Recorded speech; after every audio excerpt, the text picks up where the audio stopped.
10 ఏళ్ల క్రితం వైజాగ్లో వచ్చిన తుఫాన్ గుర్తుందా? అది మండే చెట్లతో పాటు సముద్రాన్ని కూడా ముంచేసింది. కానీ అది తెచ్చిన గాలి ఏ తుఫాను తేలేకపోయింది.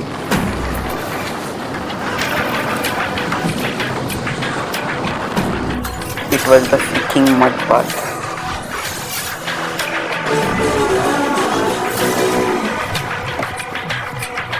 అలాంటి సైక్లోన్ మళ్ళీ తిరిగి వస్తుందంటే